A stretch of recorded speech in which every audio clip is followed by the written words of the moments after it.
आपण पाहत आहात साप्ताहिक कायदा भीमाचा संचलित लोकसंग्राम न्यूज। प्रादेशिक मनोरुग्णालयातील कंत्राटी कामगारांच्या किमान वेतन घोटाळ्याविरोधात आम आदमी पार्टीचे आंदोलन। प्रादेशिक मनोरुग्णालय पुणे येथील कंत्राटी कामगारांच्या किमान वेतनासंदर्भातील गंभीर आर्थिक गैरव्यवहाराविरोधात आम आदमी पार्टीचे राज्य समन्वयक अमित म्हस्के व कामगार आघाडीचे शहराध्यक्ष संजय कोणे यांच्या नेतृत्वाखाली आम आदमी पार्टीने तीव्र आंदोलन छेडले आहे। लोकराज्य स्वयंरोजगार सेवा संस्था मर्यादित या ठेकेदाराकडून 2017 पासून कंत्राटी कामगारांना किमान वेतन न देता पगारातून ॲडव्हान्स दाखवून खोट्या सह्या करून कागदपत्रे सादर करण्यात आल्याचे माहिती अधिकाराअंतर्गत मिळालेल्या दस्तऐवजातून उघड झाले आहे। करारनाम्यात रोख स्वरूपात देयक करण्यास मनाई असताना देखील बनावट कागदपत्रांच्या आधारे 2017 ते मार्च 2024 या कालावधीत संपूर्ण देयके प्रशासनाकडून अदा करण्यात आली। या प्रकरणात 53 कंत्राटी कामगारांचे लाखो रुपयांचे आर्थिक शोषण झाल्याचे स्पष्ट होत असून संबंधित अधिकारी व ठेकेदार यांच्यातील संगनमताची गंभीर शक्यता व्यक्त करण्यात येत आहे। या गैरप्रकारांची दखल घेत प्रशासनाने 5 सदस्यीय चौकशी समिती नेमली होती। सदर समितीच्या अहवालात ठेकेदार दोषी असल्याचे स्पष्ट झाले असून त्यानुसार मार्च 2024 मध्ये ठेकेदाराला ब्लॅकलिस्ट करण्याचे तसेच वसुलीचे आदेश देण्यात आले होते। मात्र या आदेशानंतरही डिसेंबर 2024 पर्यंत संबंधित ठेकेदार प्रादेशिक मनोरुग्णालयात कार्यरत असल्याचे निदर्शनास आले आहे। ही बाब अत्यंत गंभीर असल्याचे आम आदमी पार्टीने नमूद केले आहे। या पार्श्वभूमीवर आम आदमी पार्टीतर्फे 1 दिवसीय लाक्षणिक उपोषण करण्यात आले। यावेळी कामगार आघाडी अध्यक्ष संजय कोणे, शहर प्रवक्ते किरण कदरे, शहराध्यक्ष शिक्षक आघाडी शीतल कांडेलकर तसेच श्रद्धाताई शेट्टी, करीम नदाफ, अजिंक्य जगदारे, नौशाद अन्सारी, मनोज शेट्टी, फॅबियन सॅमसग, दिलीप गुटे, रवी वडमारे, तुकाराम लांडगे, शरद भाकरे आदी पदाधिकारी व कार्यकर्ते उपस्थित होते। आम आदमी पार्टीने प्रशासनाकडे मागणी केली आहे की 45 दिवसात संपूर्ण चौकशी पूर्ण करून दोषींवर तात्काळ कारवाई करावी, ठेकेदाराकडून थकीत रकमेची वसुली करण्यात यावी, तसेच या प्रकरणात सहभागी असलेल्या अधिकाऱ्यांवरही कठोर शिस्तभंगाची कारवाई करण्यात यावी। कारवाई न झाल्यास आम आदमी पार्टीचे कामगार आघाडी अध्यक्ष संजय कोणे यांच्या वतीने आमरण उपोषण पुकारण्यात येईल असा इशाराही यावेळी देण्यात आला। दरम्यान या प्रकरणावर सातत्याने आवाज उठवणाऱ्या संजय कोणे यांना ठेकेदाराकडून जीवे मारण्याच्या धमक्या दिल्याचा आरोप करण्यात आला असून त्यांच्या सुरक्षिततेचा प्रश्न ऐरणीवर आला आहे। कामगारांचे हक्क, किमान वेतन कायदा आणि सार्वजनिक संस्थांमधील पारदर्शकता यासाठी आम आदमी पार्टीची लढाई सुरूच राहील असा ठाम निर्धार यावेळी व्यक्त करण्यात आला।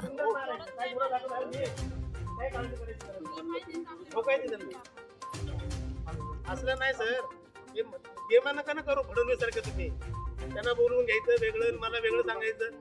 थोडं मला फोन करायचा होता, मला कोण याने शेजार कोण आहे, कोण याने शेजार कोण, माझ्या ह्याच्यात काय येतात ते, मग ते मिटिंगला ते का होते, माझ्या कामगारांबरोबर ते का मिटिंगला होते, कोण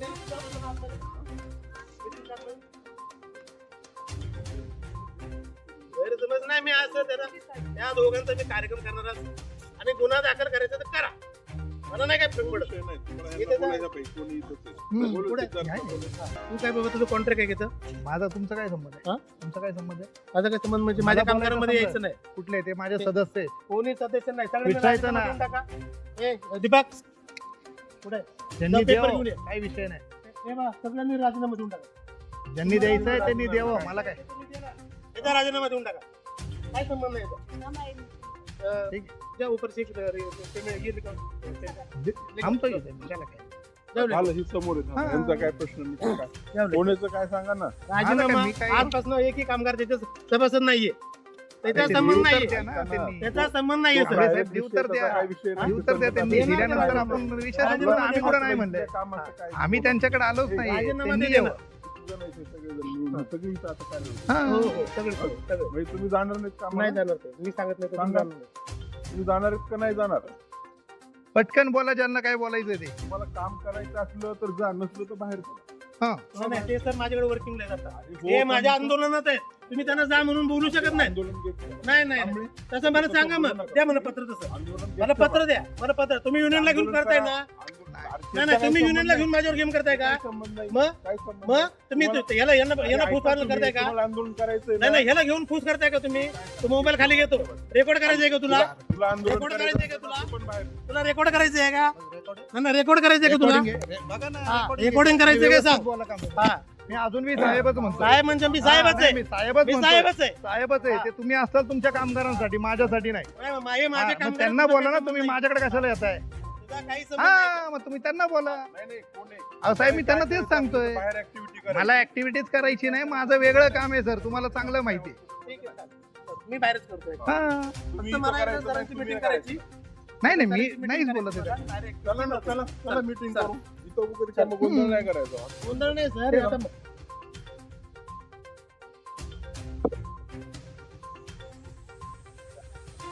आपण प्रादेशिक मनोरुग्णालय येरोडा या ठिकाणी एक आंदोलन चालू आहे आम आदमी पार्टीचं. यांच्याकडून आपण माहिती घेऊ की काय विषय आणि काय बाबत. माझं नाव संजय कोणे, मी पुणे शहराचा अध्यक्ष आम आदमी पार्टी कामगार आघाडी. गेल्या ऑगस्ट महिन्यापासून, ऑगस्ट 2023 पासून आम्ही मेंटल हॉस्पिटलच्या कामगारांच्या समस्यांवर काम करतोय. ठेकेदाराचं काम आहे लोकराज्य स्वयंरोजगार सेवा संस्था. या ठेकेदाराकडून 2017 पासून तोच ठेकेदार असून या ठेकेदाराकडून सर्रास लूट होती या कामगारांची. आणि या कामगारांच्या तक्रारी वारंवार ऐकणारा कुणी अधिकारी नाहीये इथं, आणि नाही ठेकेदार ऐकणारे नाही. त्यांचे अशिक्षित असल्यामुळे लेबर कोर्टात जाऊ घेणं किंवा वकील करून कोर्टात केस टाकणं ते त्यांना परवडायसारखं नाहीये. परंतु आमचं म्हणणं एकच आहे की अधिकाऱ्यांनी त्यांच्या पगार जे घेतात हे ह्याच्यासाठीच घेतात की कामगार कायदे ठेकेदार पाळतोय का, त्यांना किमान वेतन कायदे लागू आहेत का, आणि त्या लागू असेल तर त्यांचे बिल पास करणं महत्वाचं आहे. 2017 पासून मार्च 2024 पर्यंत त्याचे सर्रास सगळे बिलं पास केलेले.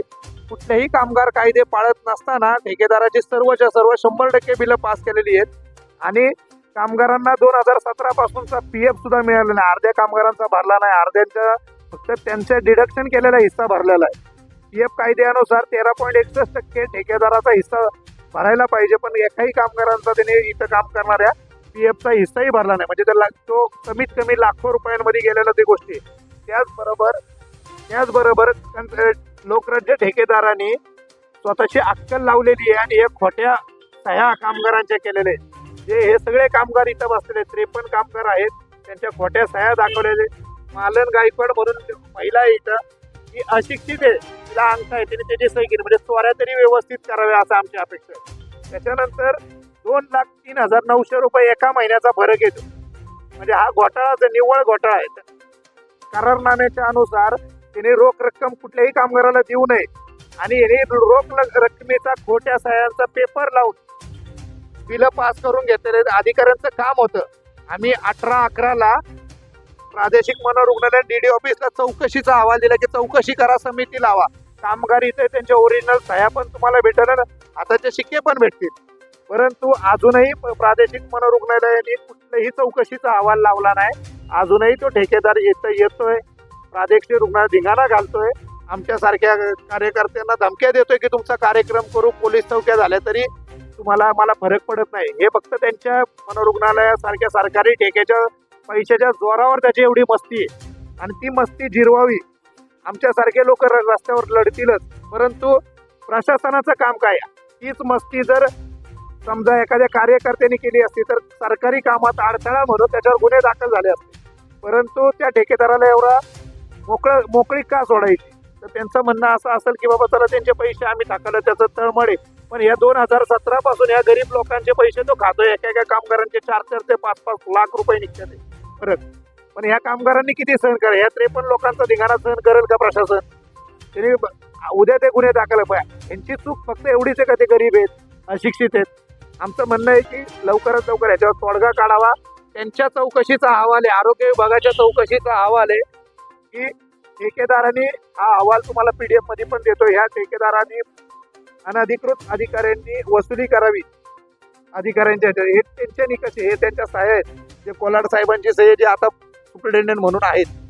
आणि हे त्यांचा मार्च मधला अहवाल आहे आरोग्य समिती. त्याच्यानंतर अतिरिक्त संचालकांना ईडी साहेबांनी पत्र दिलंय की त्याला कुठल्याही अटी शर्ती न पाळल्यामुळं 100% काम न केल्यामुळं सगळ्या अनागोंदी कारभार पेपरवर असून त्याला करारनामा रद्द करून ब्लॅकलिस्टेड करावा.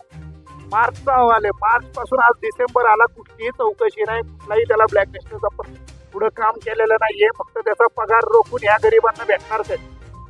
मला सांगा की या ठिकाणी शासन निर्णयानुसार किमान वेतन प्रमाणे किती वेतन दिलं पाहिजे? प्रत्येक कामगाराला 14,500 किमान वेतन दिलं पाहिजे. आणि ह्याचं रीतसर पत्र आपण मार्च महिन्यात 4 मार्च 2025 ला आपण दिलेलं आहे. त्यांना कॅल्क्युलेशन दिलेलं आहे. लेबर ऍक्टचा GR सुद्धा त्यांना दिलेला आहे किमान वेतन किती असावं, म्हणजे 14,457 रुपये असावे. आणि एक ठेकेदारांनी मान्य केलंय त्याच्या करारनाम्यामध्ये की आम्ही किमान वेतन कायदे पाळू. जर ठेकेदार तुमचा कायदे पाळत नसेल तर मग त्याला ठेवण्यात काय अर्थ आहे? तुम्हाला ठेकेदार भेटत नाही का सरकारला? हे आम्हाला विचारायचं. मग एवढं सगळं असताना त्याचा एवढा लाड का?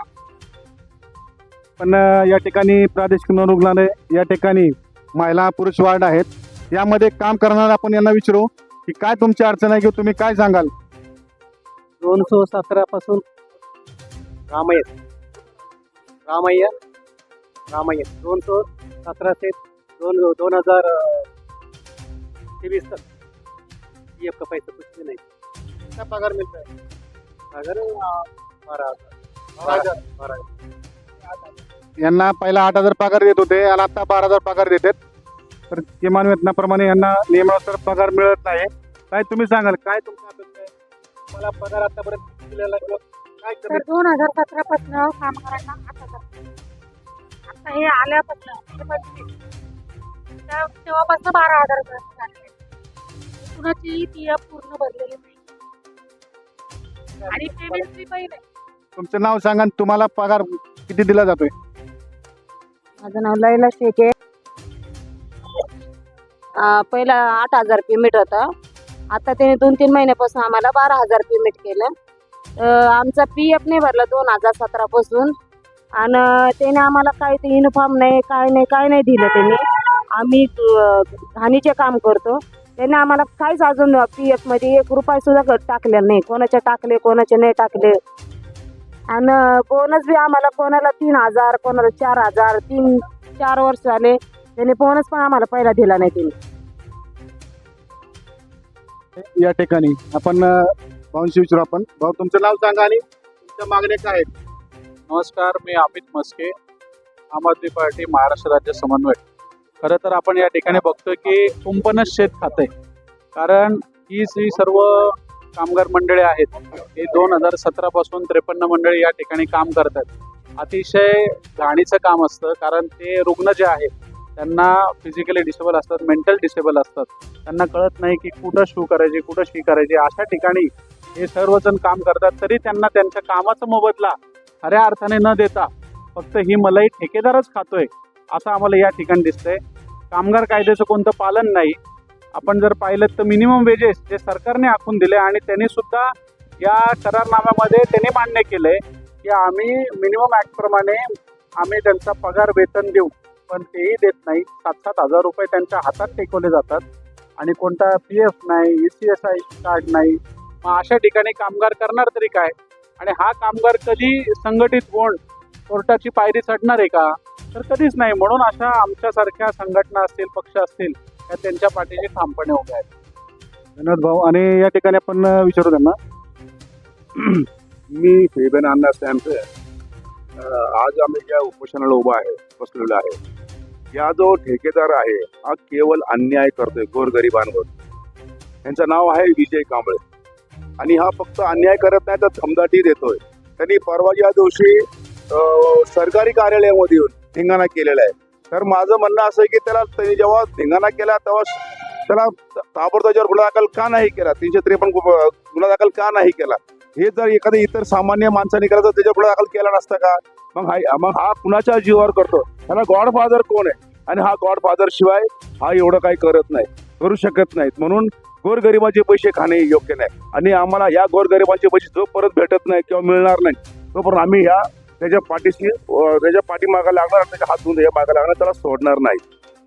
मला कळालं की कामगारांना पण दमदाटी केलेली आहे, पुन्हा कार्यकर्त्याला पण दमदाटी केलेली आहे. तर आपण त्यांना विचारू कोणत्या कामगाराला किंवा महिला कर्मचारी ताईंना किंवा जे आंदोलन करते त्यांना दमदाटी केली. मग दमदाटी केल्यानंतर आपण पुढे याच्यावरती काय करणार आहे? पोलीस स्टेशनला गुन्हा दाखल करणार आहे किंवा काय पोलीस आयुक्तांना निवेदन देणार आहे? नाव नाही घेते आमच्या ताई, परंतु आमच्या माता बहिणींना त्यांनी सरळ स्पष्ट बोललं गेलेलं आहे की आम्ही तुम्हाला कपडे काढून मारू. महिलेला मला सांगायचं ती आज तुमच्याकडे कामाला आहे म्हणजे ती काय कोणाची तरी मुलगी आहे, कोणाची तरी आई आहे, कोणाची तरी बहीण आहे.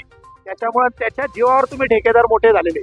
परंतु त्यांनी गुन्हा जरी नाही दाखल केला, मला स्वतःला माझ्याकडे सगळे पुरावे आहेत. मला स्वतःला माझा कार्यक्रम करू त्याला जीवे मारायची धमकी देऊन पोलीस चौकी झाली तर झाली असे स्टेटमेंट असलेले त्या ठेकेदाराच्या विरोधात पुरावे आहेत आणि मी तिथे रीतसर तक्रार करणार आहे पोलीस चौकीमध्ये. आणि फक्त माझी अपेक्षा एकच आहे की त्यांनी ज्या पद्धतीने धिंगाणा केलेला आहे तो धिंगाणा जर आमच्यासारख्या सामान्य सामाजिक कार्यकर्त्यांनी केला असतं तर सरकारने केलं असतं. परंतु सरकारचं म्हणणं आहे की आम्ही एक नोटीस देऊ. नोटीसने काय होतं? तुम्ही सामाजिक कार्यकर्त्यांना नोटीस, या सरकारी अधिकाऱ्याने जर ठरवलं या गेटमधून एकही माणूस मान वर करून येऊ शकत नाही. आमचं म्हणणं आहे की सगळ्यांना वेगळे नाही, गरिबांना हे 53 लोकांनी धिंगाणे तमाशे केले तर कारण त्यांचे 2017 पासूनचे पैसे बाकी आहेत ना. आणि ते 8,000 का पगार घेणाऱ्या लोकांना आजच्या कंडिशनला 8,000 त्यांच्यासाठी ते 4 लाख करोडच्या बरोबर आहे. त्याच्यामुळे तुम्ही हे फरक करू नका. गरिबांचे न्याय हक्काचे पैसे द्या. चौकशी अहवाल आहेत, पुरावे आहेत, गुन्हेगार समोर आहेत, आरोपी समोर आहेत. आम्ही न्याय मागतोय रोडवर बसून. तो आज AC मध्ये फिरतोय कोट्याधीश म्हणून. फक्त आम्ही गुन्हा दाखल करणार आहे मी माझ्या पर्सनली. परंतु महिलेचं काय आहे, त्यांच्या घरातून तेवढा सपोर्ट भेटायला पाहिजे. गरीब महिला आहेत त्यांना चौकी किंवा या कोट्याधीश लोकांच्या विरोधात लढताना आहेत की आमचं एक म्हणतात ना कमीपणा आहे. परंतु मी त्याला सोडणार नाही. मी त्याला सगळ्या लढाई लढायला तयार. हे जे आंदोलन चालू आहे या ठिकाणी आपल्याला प्रादेशिक मनोरुग्णालयातून कोणी विचारपूस करण्यासाठी आले होते का? काय त्याबद्दल कोणी काय सांगितले का की आंदोलन करू नका किंवा कारवाई करतो म्हणून असं काय आश्वासन दिले का किंवा काय येऊन भेटले तुम्हाला? अजूनपर्यंत आम्हाला काल रात्री सकाळी एक पत्र आलं की आम्ही तुम्ही जे काही मागण्या केल्या त्याची शहानिशा करून चौकशी करू. परंतु तुमचे चौकशीचे अहवाल याच्यात मार्च महिन्यातले आहेत की तो आरोपी आहे, त्यांनी पैसे खाल्लेले सिद्ध झाले. अजून किती शहानिशा करावं? फक्त मला एकच माहिती, तुम्ही डेडलाईन द्या आम्हाला. तुम्ही डेडलाईन जर नसेल देत तर आम्ही 45 दिवसाची तुम्हाला डेडलाईन देऊ. त्याच्यानंतर आमरण उपोषण, जोपर्यंत मी संजय कोणे म्हणून आमरण उपोषणाला तयार आहे, जोपर्यंत तुम्ही न्याय देणार नाही इथून उठणार नाही. हा माझा इतिहास आहे. या ठिकाणी प्रादेशिक मनोरुग्णालय आहे, तर या ठिकाणी महिला किंवा पुरुष जे ताई काम करतात त्या जे पेशंट आहेत त्यांची जी परिस्थिती आहे की त्यांना रुग्णालय असल्यामुळे त्यांना जिथं ठेवण्यात आलेलं आहे. परंतु त्या लोकांची सेवा करत असताना जर हा ठेकेदार जर हा अशा पद्धतीने कामगारांवर शोषण करत असेल, अन्याय करत असेल तर याला प्रशासन अधिकारी जबाबदार आहेत. लोकसंग्राम न्यूज पुणे.